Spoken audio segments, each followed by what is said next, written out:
go ahead and get it going, man. Mm-hmm. So how we always start this thing is we kind of let you introduce yourself to everybody. Obviously, we know about you. Come Gotcha. highly, Coach Beatonball. We talked to him and said nothing but unbelievable things about you. So we know about you a little bit, but kind of introduce yourself to everyone else and give them, kind of your football background or football journey, if you will, from I got playing days to coaching and how that brought you to Houston. Yeah, it was. Well, obviously, I'm Brandon Jones. Down here at University of Houston. My story really started. I played my college ball at Texas Tech, and that's kind of where, I got to meet Dana. That's where I met Bill. That's where I met Ruffin, which so I'll kind of tie back in the story here.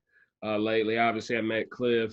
When I was a freshman, and my brother-in-law, he coaches receivers at Oklahoma. I mean, like everybody, it just all kind of happened like perfect alignment. Was a decent player. Kind of played some mop-up duty the first couple years. Started last 2 years at center. Um, Played for Bill, which I hated at the time, but I've grown really, really fond of him now. And he's pretty much a mentor to me, so I can't say enough good things about him. But after when I graduated, I wanted to do like PR for a sports team. At that time, Bill was going to Arizona. He asked me, did I want to come GA there?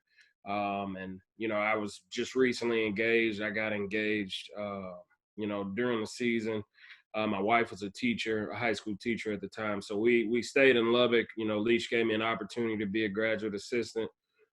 That's really where I got to, get around the other coaches. You can obviously understand there was quite a transition from player to coach, just the preparation, all the behind the scenes stuff that you don't necessarily notice as a player.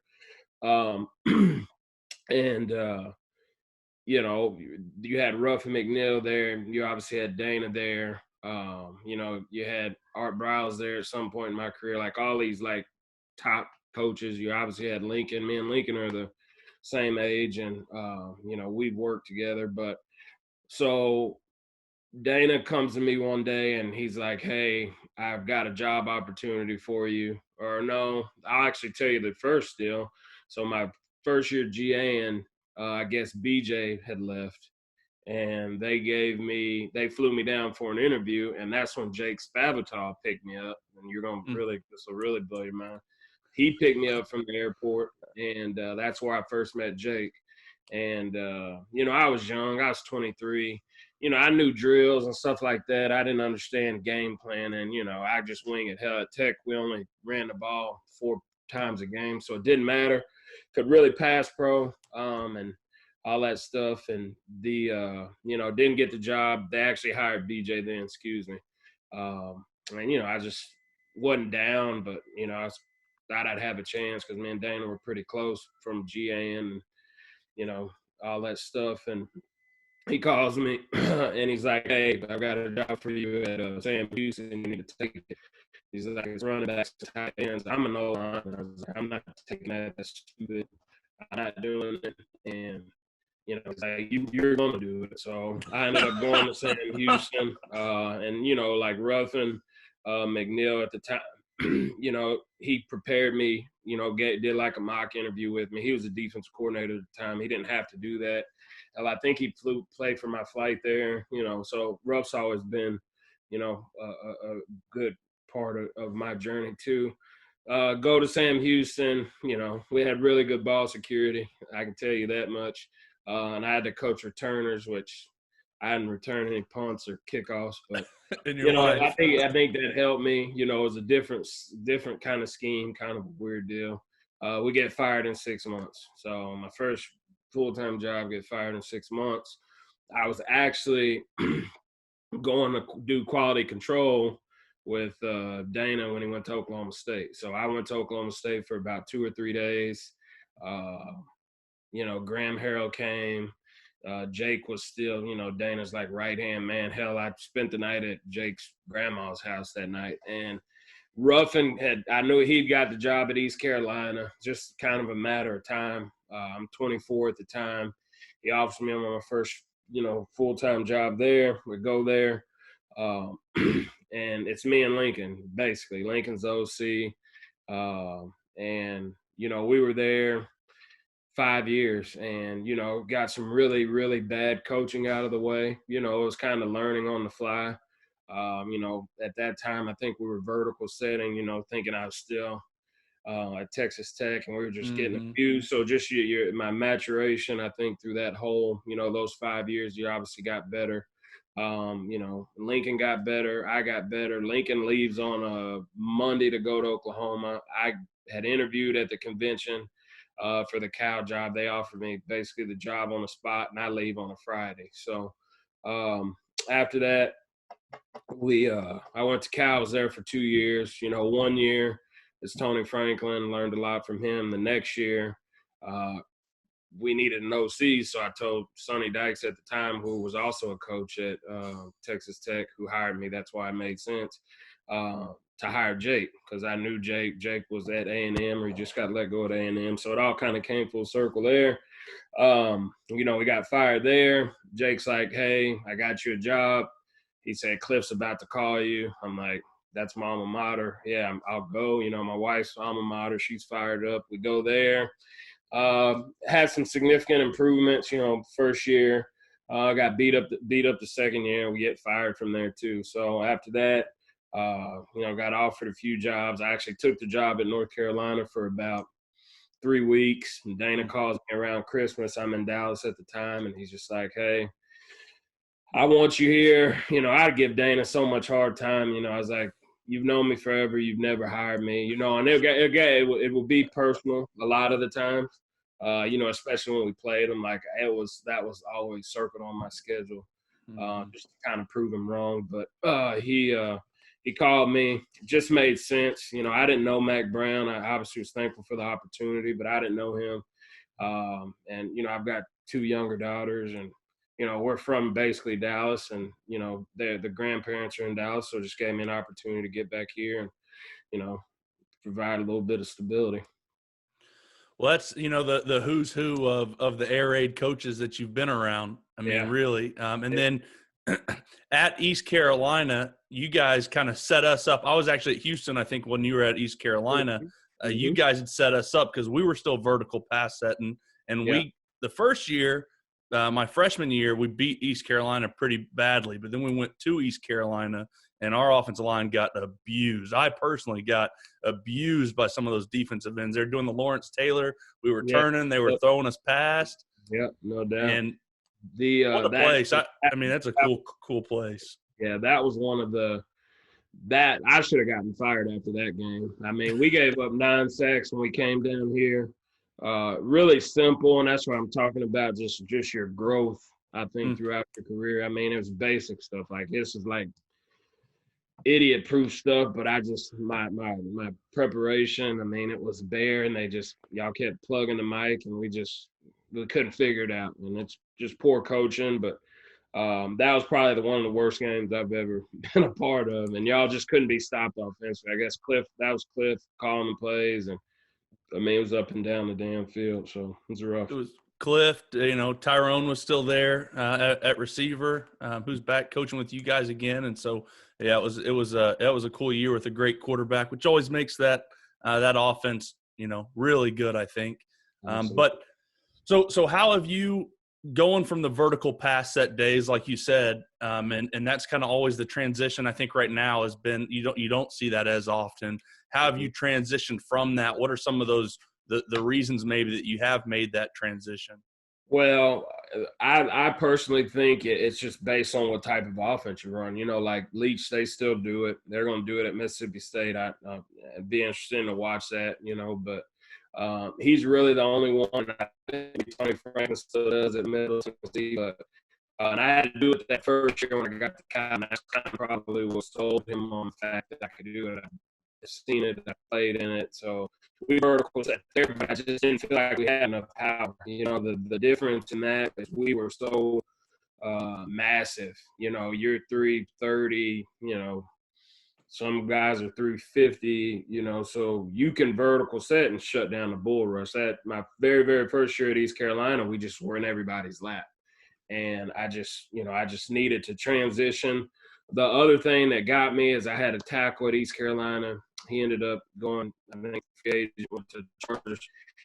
He was just wasting the reps. Like, you cannot use that in the NFL. And he said he caught himself often vertical set, and his coach was like, what the hell are you doing? So I just thought from a transitional, you know, if you do have that opportunity and just, I don't know, the norm, I've kind of merged them. I mean, we don't really kick at 45s, you know, unless you're a guard and you got 3 technique. We're usually kicking vertical. It's really beneficial picking up twists, and that's, you know, basically, you know, the start of it all. Well, I always found it made it a little bit easier too when we were going odd and dual sort, and kind of let some things, which you can still do with getting depth off of a normal pass set. Yeah. So my problem with dual sort is always, and I didn't get to play the position, so I don't have any good coaching points, I don't think, for it, is what you played, which is center. I mean, you're on an island. You've got a nose, which probably isn't the best pass rusher on the team in a 3-4, but you're all by yourself unless, you know, the guards read out and come back and help.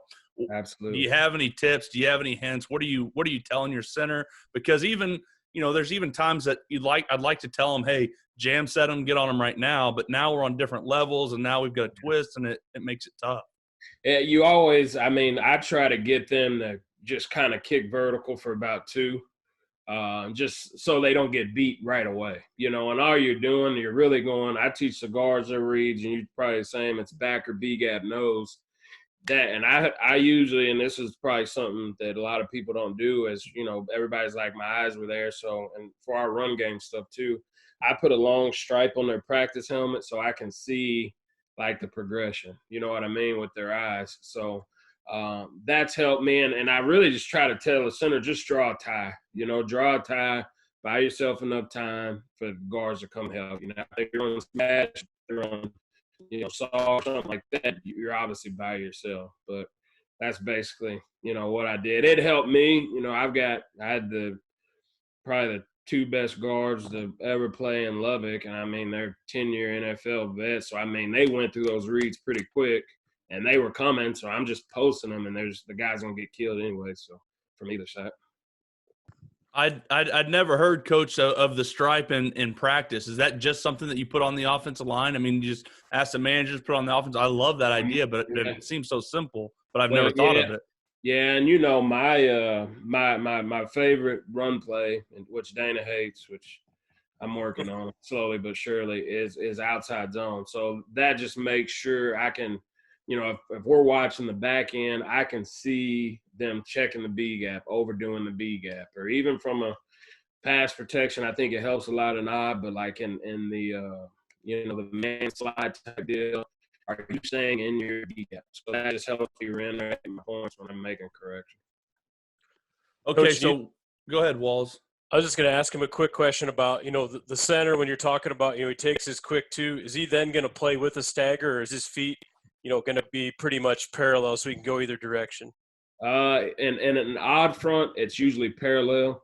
For me as a player, and I try to teach it, and the kids look at me like I'm stupid. I didn't move to guard until my redshirt sophomore year, like my 3rd year in college. So in order to cover all the ground we had to, you know, we had those wide splits, I would have a stagger. If we were sliding left, obviously my left foot would be back so I can kick it at 45 and get there, you know, and cover ground. But the kids these days, you know, I think one of my centers, he likes it. The thing at center, though, if you have a 1 technique, I try to get them to dictate their rush. You know, pre-snap, they have a 3-way counter. So if you can obviously half a man it or take a little more of it, they've got to bull you across space, you know, so that kind of helps you, at least I feel, and that's kind of my coaching point there. How much did you use that offhand with when you were snapping? I mean, I sucked at it. I tried really? it, and I dribble that damn ball back there. You know, if you get enough depth, you get a big two-hand punch. And that's probably like one of the things Bill told me, like I wasn't great. Please don't get it confused, but I would punch you. And I'd lean. I mean, all the stuff, like I would be so hard on myself now, but I never was good enough to get the pulley system. I just couldn't, just wasn't advanced enough, I guess. No. Well, that's what I was going to say. I've seen guys use it, but then I was backup center, so it was always hard for me to use it when I had a guy on my snap hand. No doubt. And then if you do that, now you're turning that shoulder and giving them that big shoulder. I just never understood it. Yeah, we were taught just to get depth, and it was just one of those deals. I tried it a few times. I probably tried it in practice. Just wasn't confident enough to do it in the game. Yeah. So you talk outside zone. I'm digging into a lot more this year. And I really like it out of pistol, but everyone wants to do it out of offset. And for me, it makes it really, really hard on us without it being its own thing.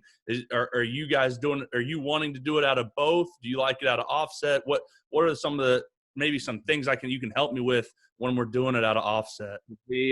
Probably the best thing, that has helped me, and I'm really, really fortunate. So I went to the Cool Clinic and I heard Trickett talk about it, and he just talks about, running off the ball. He didn't care about offset. He didn't care about pistol. They just ran it like to the T, I guess, when they had their national championship. The other guy, our DC at the time, is David Gibbs, which his dad is like the damn father of outside zone. Uh-huh. He came, when I was at Tech, and he watched our cut ups, just from a coaching standpoint. All they run it, he ran it with the Broncos. They were only in the offset eye. And he told me if it's, or not offset, but you know what I mean, like pistol offset eye. And he told me if it was offset, like 10 personnel, he's like, don't even play it. I'm not even going to watch it. He's like, I think it's stupid. I'm just like, well, we pass it a lot, bro. So you're out there. But I think I do believe I think it's better out of pistol, but it never matches what we do offensively. We don't have any game out of pistol. We don't, I convinced Cliff to do it. Because Cliff just, he doesn't care. He's just going to just get a first down. As long as it works, he never was, like, critical of it. The reason I like the pistol is, people can't dictate where the ball's going. They can't assume. They can't predetermine. But I do think you can run it, I'm a big zone away from trips. So I would go, early 17. Everybody sets a 3 technique to the trips, so you should have some air there. But, the biggest thing is I cut splits on outside zone and I blind post everybody. So if you're on coverage, you're blind posting, you're sticking that hand out. You have to check the B gap. Probably the worst thing that can happen is if you do run it to a 3 technique and you get beat on slant straight. So my progression is, I do a lot of half line stuff. We'll just set it up, center right guard, right tackle. I'll give them a 1 technique. I'll rock the front both ways. I'll rock the guy, and I plus the backer, wherever the backer might be. And we just do that repetitively, and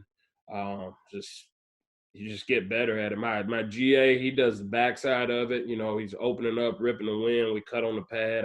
So we kind of just gel it all together with some kind of carded up stuff during special teams. Gotcha. So then my other question is, and just being again around all the air raid offensive line guys is, I would assume, and I don't get to watch as much Houston as I wish I could because we're working on Saturdays, but I would assume you guys are also pretty heavy inside zone just because that's what the air raid has done in the past. Yeah, that's, we really only have 3 run plays. We run inside, outside, and GT.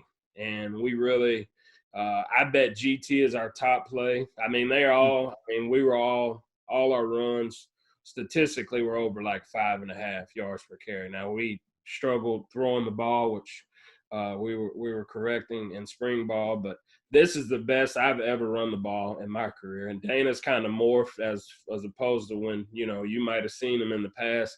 He's an 11 personnel. we're going to run it. And I mean, we're running in some bad looks now, but he obviously didn't care. But I think we finished 36. Like I said, in my 12-year coaching career, that's the highest I've ever, Right. That's up there. But I've also, you're used to light boxes, and that challenged me this year, which I was prepared for. But I want to be in 10 personnel, and I want to spread you out, and I want to run into a 4-1 box, which I just wasn't getting, this year. Mm-hmm. So, yeah, it was what it was always based on. When I was there in Houston, it was if it's more than 5 in the box, we're throwing it. Don't worry about Sure. how they're in there anyways. And so, my big question is when you get that front side shade on inside zone, are you working left guard with your tackle, or are you working left, like if it's zone left guard, there's a shade on the center. Are you working left guard with tackle, or are you working left guard with the center? Left guard with the center. So inside zone, I'm vertical on 2. Short left. I mean, and if if he's a shade, we have a call. If he's a shade, we make a Zorro call. I've got a lot of dumb names, but it's called Zorro, and that really tells him. I take that back. If he's a shade front side, we're probably getting an edge blitz front side. So we have a Zorro to where the center and the right guard will take that over. Come together. We'll fan out front side, which we see that quite a bit. And no, that's a really good question. But yeah, any shade it looks, that's what we do. And same thing, if we're running same looks, shades to the left, and we're running, inside zone right, we have a call where the center and the backside guard are working, and it solos up the front side guard, just because you're anticipating a guy crossing face, and you want the left guard to climb to the mic. So. Gotcha. Yeah, that's always the other big one I was going to ask you on is what's that center doing? And we've had guys that were good enough in college to check the 3, get vertical on the shade up to the linebacker. I just don't know. We've tried it here at high school. I've had, quite a bit of trouble getting those guys to work through that process in their head. And it's really, I mean, it's a, like I said, you're vertical on your second step. It's short. Chip, climb. If he crosses face, you collect him. The guard climbs on his second step. It takes time. It's a rep deal. And I mean, if you just got like a bigger nose guard that's just a space eater that's not crossing face, they just have him shaded, we're going to just convert it to just a heavy double team. And I'm a big Crowther guy. I mean, that's everyday deal. And just kind of go from there. Coach, you guys still running? I know Dana had kind of been one of the originators of the stick draw. Are you guys still doing some of that where you'll run some fold draw, or is that kind of gone by the wayside? Yeah, we don't do fold draw, but we do stick draw, away from the trips, you got the stick, and then we're running it the other way. But yeah, it hadn't been as good, I don't think. So he's got a few different variations. We've got that quarterback draw off the shallow, which is a big play for us. And then we've got one out of 2x2 where it's like double speed outs, and we're just blocking like a 4-1 box. So those are the 3 kind of variations of draws that we have right now. Obviously, being an offensive line guy, playing, coaching, but all these college coaches, but you have such a good understanding of the passing game and even what you like in the passing game. How do you figure that out as an offensive line coach? I mean, for some of the young offensive line guys like me that I'm like, oh, I should really learn more about coverages. I should really learn more about, our passing concepts. But then it's like, but I've got so much more to do with offensive line. Was it the year that you were with running backs? Is it just always you're trying to figure something out? Well, and this is why I love him, and he's always been blunt with me. He's like, the problem with O-line coaches is they all want to worry about like the passing game. He's like, just worry about blocking the box. If you ask any of my friends, that's what they're gonna tell you. That's all a guy cares about is blocking the box. I don't necessarily. I know basic coverages and all that stuff. I don't put that in my kid's head because I think it creates confusion. You're complicating things. But I know Bill does it. If he would have done that to me, I would have laughed in his face because I wasn't smart enough to do that at the time.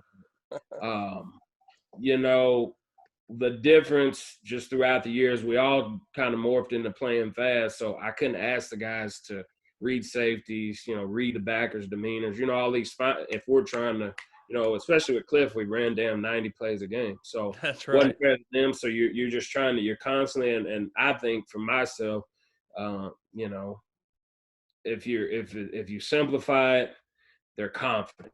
You know what I mean? And that's what some people, they have 1,000 calls, they've got all these other different deals. We're efficient and we're effective, but I'm also pretty damn simple. And we obviously have some core stuff that we do repetitively and you just get good at. That's why the air raid works. I mean, just think how many times they run 4 verticals. Just think about how many times they run and 95 or across, whatever you want to call it. But the only thing that really got me was the year Cal was Tony Franklin. He releases every passing concept. So the only game I really struggle with was San Diego State. They do a lot of radar stuff, and it just, that was one of those deals. I had to start that in the summer and pick up on tendencies. Uh,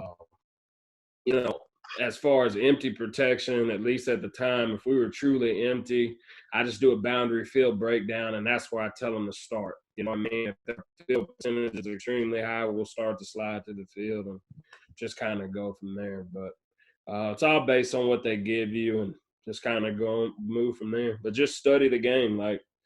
I'm up here and I've got my little setup, but I've been doing Rice, and I just draw blitzes and, ideas, run game ideas. I draw blitzes. Are those blitzes what the kids will see on start preparation? Coach, shifting gears a little, kind of to, recruiting, what are some of the guys you're kind of looking for? I want to think about 2 spots, obviously you coaching the run game, you're going to have to worry about coaching or recruiting offensive linemen. I'm also interested to hear kind of, what type of running backs you're looking to recruit in that system as well. Yeah.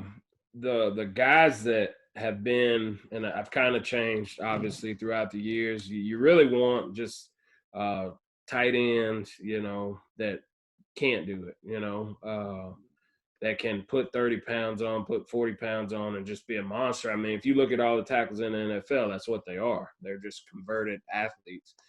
So kind of starting there, I usually try to go 6'4" and up. I mean, 6'3". I'd usually take all tackles out of high school. If you don't play tackle in high school, I'm probably not going to look at you unless there's just some like we're heavy inside zone, so we put our best player there. I mean, it's got to be some reasoning like that. But athletic, I really do think the multi-sport deal is really, in my opinion, important because it just helps them move well. You just think what we do offensively, those guys can't be 330 and just run damn power every play. So you've got to get some athletic guys. We still run a ton of rocket and lasers, and hell, we probably have about 8 screens now. So we have to be able to move and be athletic. So, but I will take just one ass kicker. He could be sloppy. He could be like 6'2", 350,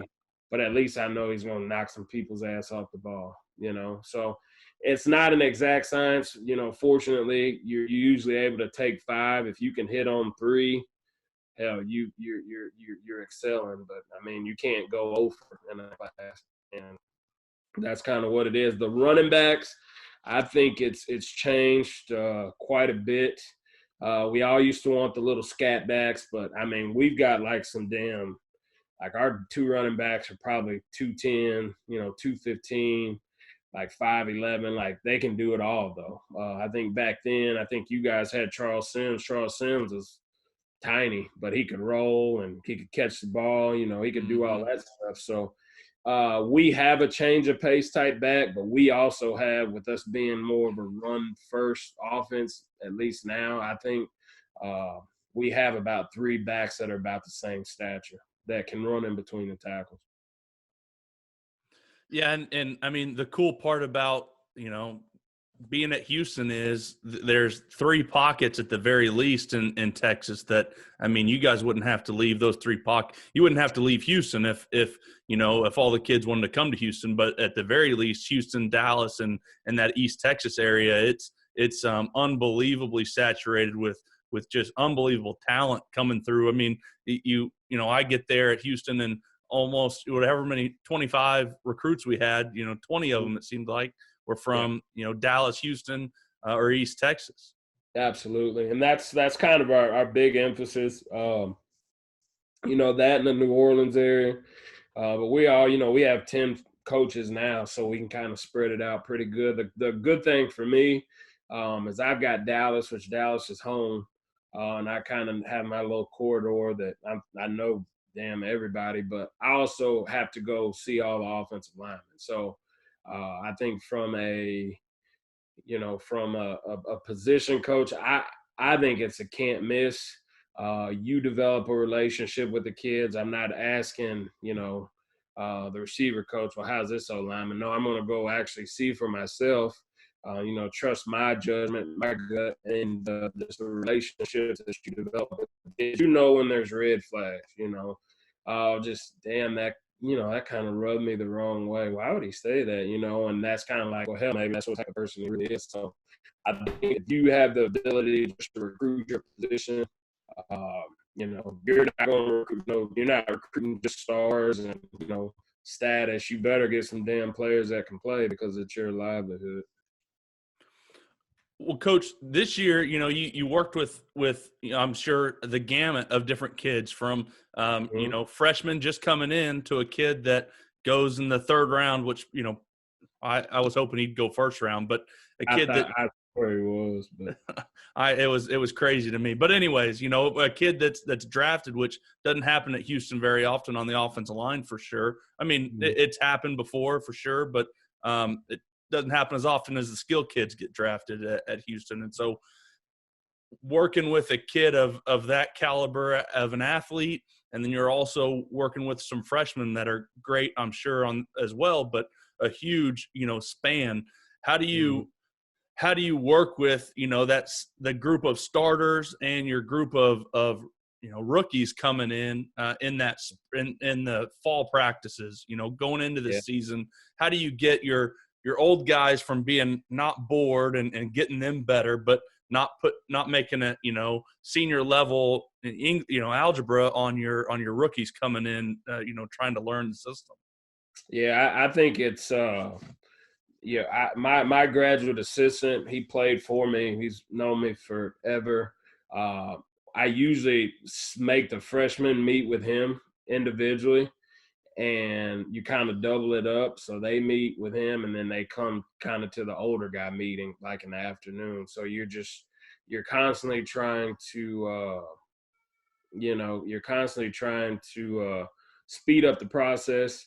It's no different. I mean, I treat everybody the same. I'm hard on everybody, from the walk-ons to the damn seniors to the freshmen. I mean, you name it. Nobody's different. I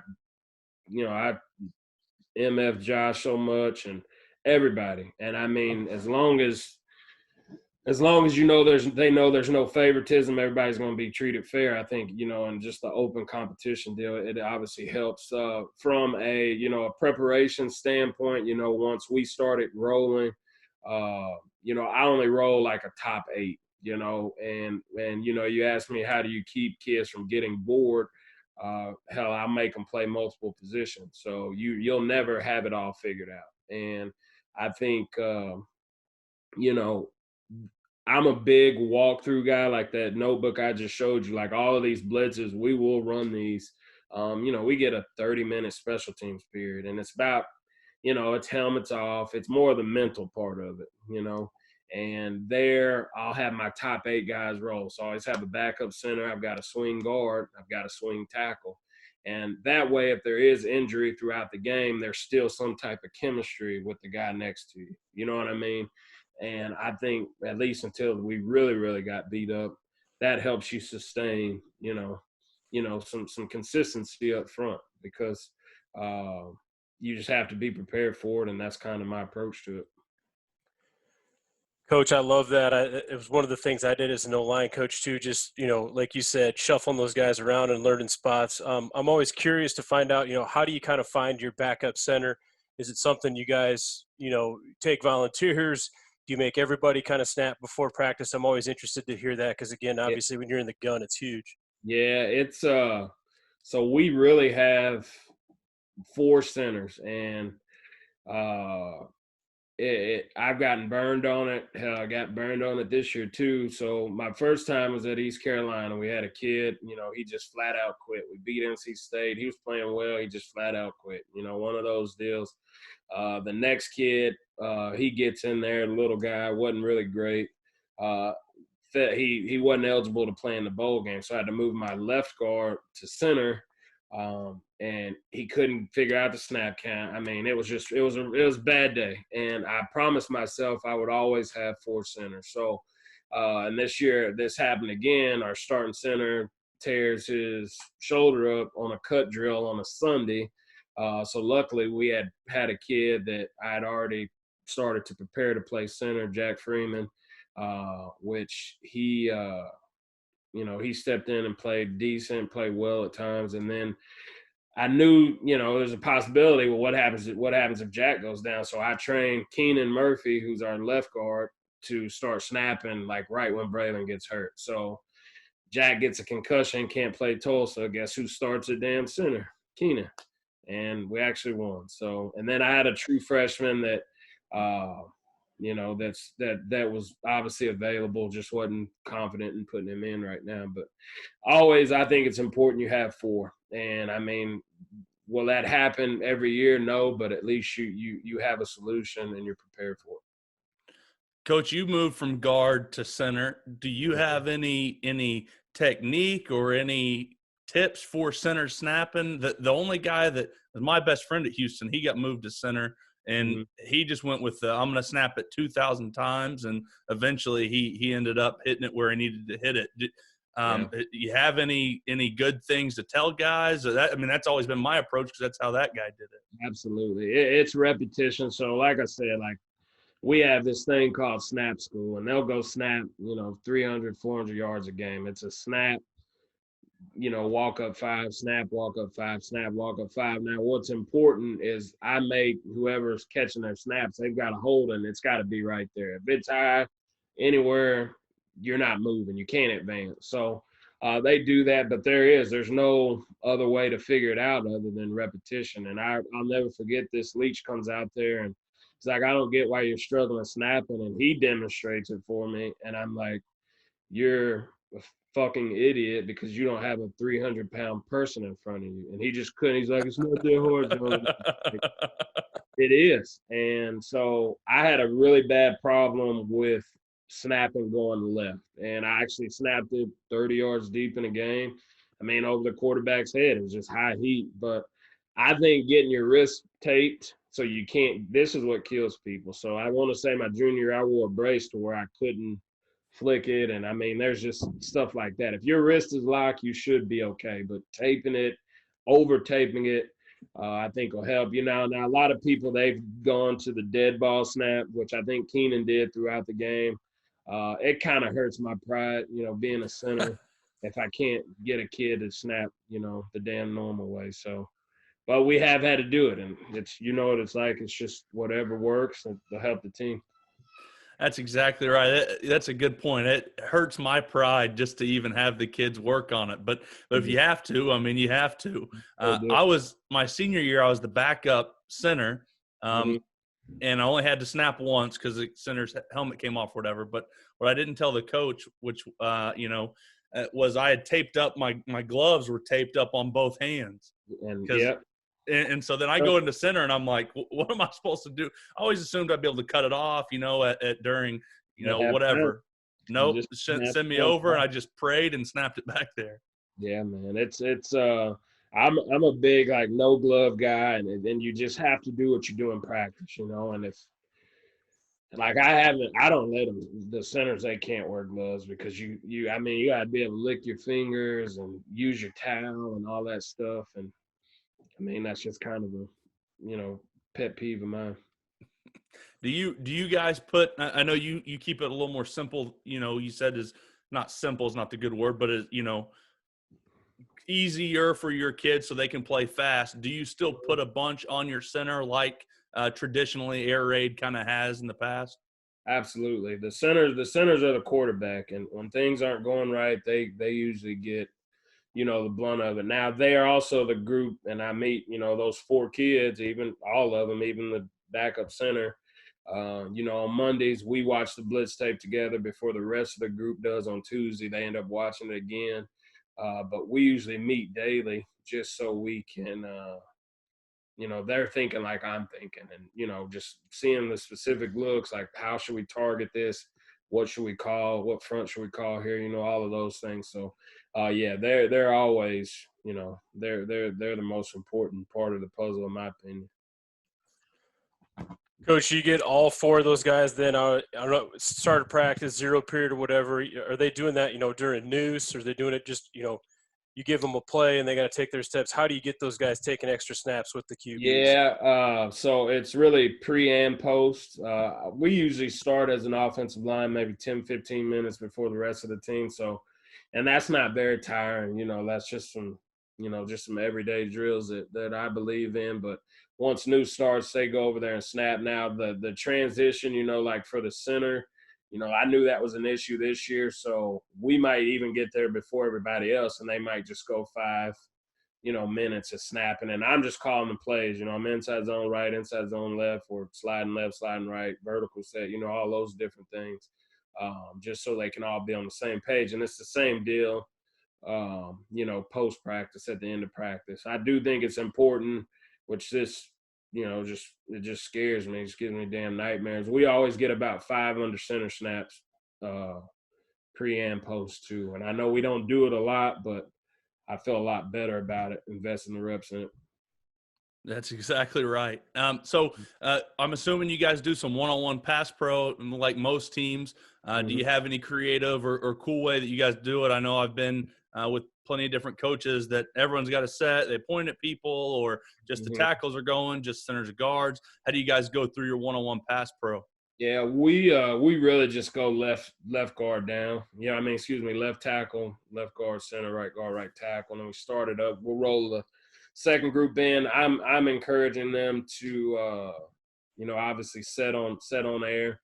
The big emphasis this spring was punching. So I just told them, as a unit, every one that did not punch, that was 5 up downs for the unit. And after the first day, when they did about 30. It's amazing. All of them, they were some damn punching machines. So, it's the typical, traditional deal.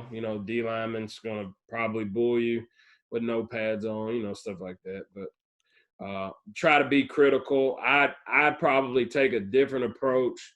Hey, you overset that guy. He should have ripped and beat you inside. I try to teach them from like a defensive lineman perspective. So I always get like a, 10, 15 second like coaching point in, just so they reiterate it. And then obviously watch it and reiterate it in film too. So it's kind of my deal there. You were, like you said, kind of known as being someone that had a great punch.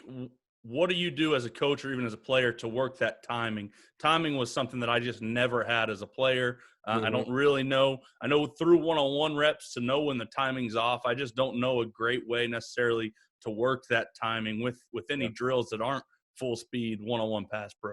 True. I think there's a few things. I'm a big believer in med ball sets. Just punching. And I mean, you got to punch, you got to lock out. You're walking in place, post foot's up, shoulders back. You have to have, I usually go 3 at a time. You have to have 3 perfect reps, vertical setting. You'll go vertical, post inside, vertical, post inside, counter back out. So we probably do that every other day. But you just got to constantly put an emphasis on it. Obviously we do the mirror drill. I probably have about 5 to 8 just pure punching drills. Like that's the only thing we're trying to accomplish in these deals, and just pray they get better at it. But yeah, that's about it. I gotcha. Well, yeah, talking centers and talking, defense going full speed. I still remember probably the most I've ever seen one of our players get smithereened when I was there at Houston as we were going through 3/4 speed, walk through whatever, no pads. Our center gets bull rushed as we're going through team by a guy in no pads, and next play cuts the guy with no pads on, and the coaches went berserk on him. But he took it. He said it needed to happen anyways. Oh, yeah. You get that all the time, and it's the same deal. We're still doing walkthroughs, and you just got a lot of guys that just are trying to make a name for themselves, and you know what it's like. You just I fought some scout team guys a lot, and I mean it wasn't their fault. They were just giving me a good look. I just didn't like it at the time. So we obviously we encourage that, and I think Dana does a creative deal where they grade the scout teams and grades their, they grade your effort, and I mean they're gonna call you out, and he pays attention to it, and so you're getting good work, and I think that's important. I think really taking your scout team seriously as a player can make you so much better. I remember the year I got to play on scout team my freshman year. It was actually, kind of a weird setup, but we had BJ and we had Lee Hayes as well. And Lee Hayes was his GA, but instead of being the GA, he was like you said, he met with all the freshmen, and then he ran scout team offensive line. He didn't have to draw the cards. He was just in charge of the offensive line with the scout team, and played hard too. Made us play hard. We got so much better than opposed to, hey, you scout guys go play scout team, and no one was great. I mean, it was his only job. He graded it. He did all the stuff, and that freshman group just got so much better because it was like a year of real football. Yeah, you do, and I think I'm really hard on those guys, and it takes a few up downs, and I'll make a cut up. They're just coasting, not playing hard. I know damn well they wouldn't do that if I was over there. So I make that a point that I'm always watching, and I say I watched it, and they're gonna go balls to the wall that day. So it's a lot of mind games and stuff like that, but it works, but it does. And I think I was on scout team 2 years, and hell, your kids don't understand this, but you're getting to go against the best that we have to offer defensively. Take advantage of it, improve. The speed of the game is a little different. Get better at that, but focus on your technique and embrace it. Don't think you're getting screwed. I mean, you're not ready to play, and especially at O-line. That's such a developmental position. Hell, be happy that you're getting to go against those guys. That's exactly right. So Coach, here's my question. I love to ask guys that have played. Do you have did you have any pet peeve drills that you always had to do that you thought were stupid that now as a coach, either you're still doing them because they work, or that you were like, there's no way I'll ever put anyone through that drill? Yeah, I mean, the funny thing is we threw the ball so damn much. I mean, it's just pass pro. It's constant pass pro. Yeah. And that was one of the things as an O-line coach I needed to figure out was some more run drills. So we did one deal that I thought was really dumb. It's like the softball, rolling. You're like grounding, whatever you want to call it. Like you're a baseball player. You're grounding like a shortstop. And I thought that was so damn stupid. It's probably because my hips were so bad and I couldn't bend. But, I mean, you're really fielding all these deals, and I'm just like, I'm never doing that. I did it as a GA because I knew how much pain it is, and I just tortured them. But I don't do that anymore. Coach, watching the Last Dance with Michael Jordan, and I know you just, coached a guy that's a first-round left tackle. You should have been a first-round left tackle. I always want to get your guys' kind of point of view. What separates those guys? Obviously, great athletic ability, but what are some things that those guys are doing, maybe their mentality, their work ethic, some things that you get to see and you have that perspective that kind of shows that, man, this guy's got a chance to be really special? Yeah, I would definitely say it's work ethic, and that's, myself included. Like, what are you doing to be the best? What's going to separate me from all the other offensive line coaches? And that's what I told him. I said, there's, I think it's 122 Division I schools. what are you doing better than the other 244 tackles? What's going to separate you? You know, what's going to, you know, catch people's eye on film? And I knew, you know, for him, like we did a lot of stuff just individually in the summer. He was just eager to get better. You know, his work ethic had improved. You know, he took his dieting seriously. The thing that screwed Josh, in my opinion, is he had 4 different O-line coaches. You know, like he had a new O-line coach every year. Mm-hmm. And, you know, I was probably a lot harder on him because I thought he underachieved the year before. But he just, I mean, he worked. And I mean, he's up on Saturdays, you name it. And I kind of encouraged him to do that because this was your year. I mean, but I think the work ethic, just the burning desire to be great. I mean, that's something that, especially now, kids don't have that. I spend more time motivating kids, but you know, what are you doing when nobody's looking? And I know he was working, and that's why he was in the position he was in. Well, I think you hit the nail on the head, Coach, with that at Houston. At least in the past, 15 years, it seems like it's been a revolving door of coaches. Whether they do really well and they go to the next place, or they don't do as well as some think they should, and then they're out within a few years. I mean, you talk about him having 4 coaches. The guys before them, the kids that were a year younger than me had 5 offensive line coaches. And so it's not it's not a new thing there. And so hopefully, I'm hoping, at least for the university and everything, that you guys can stay there and work with those kids. And, what a huge benefit that would be for those kids to have the same coordinator, the same offensive line coach, the same head coach, the entire time that they're there to build a program. And I think, and that's obviously contractually I'm going to be here, but I want to be here too. And, right. I had some opportunities this year. I go in there and I tell Dane, I was like, you're lucky, I love you. I'm going to stay, but I'm also in a point in my career where I'm tired of moving. I've got the 2 little girls, and they've moved from coast to coast, and I mean, it's just not fair to them. And, this is just where I want to be. I mean, and it's going to take a lot for me to leave. And I just, it's good working for Dana. I owe Dana a lot. I mean, he's been there for me from the start, and I just want to do a really good job for him. And I want to be able to build a unit. I've at East Carolina, that's probably one of my better O-lines, but I'd also been there 5 years, and you get it the way it's supposed to be as far as culture and all those things. So that's what I'm looking forward to, and looking forward to winning some games. My own selfish, selfless, whatever it is, pitch for Houston.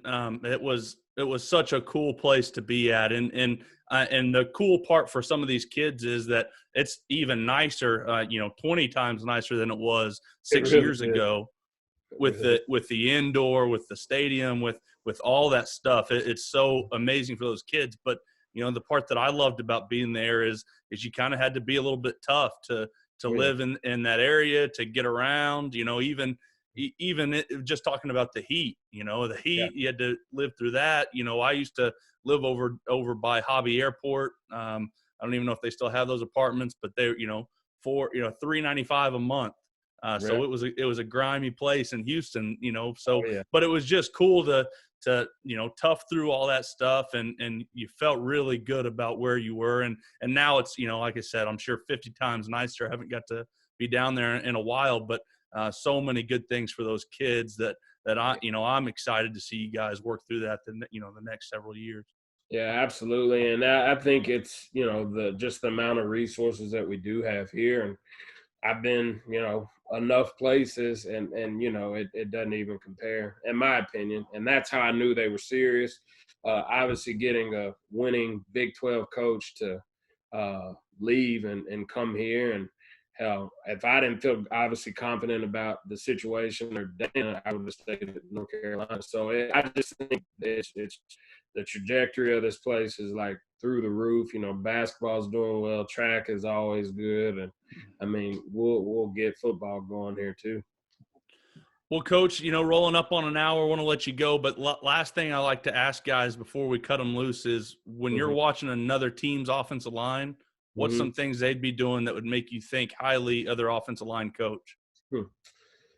Well, I think just overall execution and them playing together well as a unit. And you have to be a dick. I mean, you need to be physical. Some elbows, some borderline high lows, just trying to enforce your will on an opponent. And that's what I strive to. Just all the characteristics I'm looking for in my offensive line. That's why I love Bill's O-line. I like Sam Pittman. I mean, those are like some of my favorites. The Oregon O-line. I mean, I thought they had multiple seniors, but they played well as a unit, and they just executed at a high level. So those kind of things stand out to me. Coach, man, it's been a blast. I know Coach Harp and I keep saying it, but we got to get down to Houston, and you better believe we're coming to watch practice if we get a chance, man.